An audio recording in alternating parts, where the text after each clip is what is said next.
آج جو تفرقہ ہے، آج جو معاملات خراب ہیں دین اسلام کے اندر، وہ صرف اور صرف اس لیے خراب ہیں کہ انہوں نے احادیث کو دین کے اندر ڈال دیا زبردستی، لازم ملزوم، اور جو حدیث بھی مانتا وہ تو بھائی دیکھنا یہ ہے کہ اگر ایک چیز ہمیں قرآن کی تعلیمات سے نہیں مل رہی تو پھر تو ہم احادیث کی طرف رجوع کر لیں، چلے جائیں، ٹھیک ہے، اور ضروری ہو تو جب ایک چیز قرآن میں موجود ہے تو اس کو چھوڑ کر، اس کو پردے پر ڈال کر ہم احادیث کو لے آئیں گے تو اس سے بڑا کفر نہیں،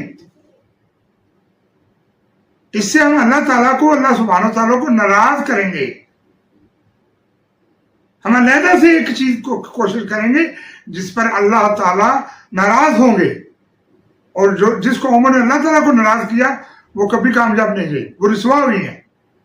مجھے اور کوئی ڈر نہیں ہے، میرے ساتھ ان کی کوئی دشمنی نہیں ہے، یہ میرے بھائی ہیں، لیکن مجھے یہ بات نہیں سمجھ آ رہی یہ قرآن کی تعلیمات کو چھوڑ کر کیوں بھاگتے ہیں حدیث کی طرف، جو بالکل الٹ ہے.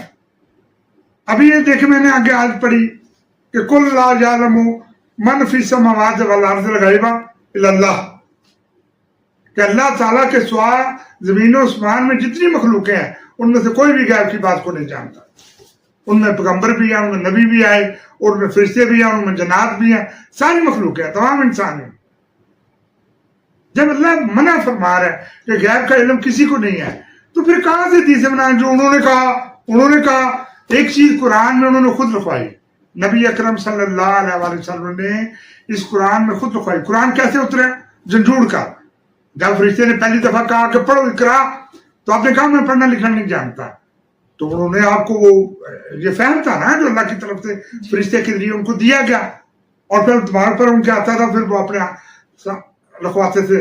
آپ لکھنا نہیں جانتے تھے، پھر آپ خود لکھواتے تھے، اس کی تصدیق سنتے تھے. اس طرح قرآن جمع ہوا. مطلب جو زیادہ معتبر بات ہے جو نبی اکرم صلی اللہ علیہ وسلم نے خود لکھوائی، یا جو یہ بنا کر لے آتے ہیں سن سنا کے جو اس نے اسے کہا، وہ کتنے بھی معتبر تھے، وہ کتنے بھی صالحین تھے.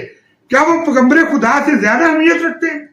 کیا وہ پیغمبر خدا سے زیادہ معتبر تھے؟ یہ بات ان کو کیوں سمجھ نہیں آتی؟ میں حیران ہوں کہ کیوں نہیں یہ سمجھتے بات، کیوں پریفرنس دیتے ہیں حدیثوں کو. یہ 400 حدیثوں کا عالم، یہ 500، اس کو یہ ڈگری دے دیں، اس کو یہ ڈگری دے دیں، جبکہ وہ بالکل ہی قرآن کے الٹ ہے. قرآن کی تعلیمات ڈر نہیں لگتا اللہ تعالیٰ سے.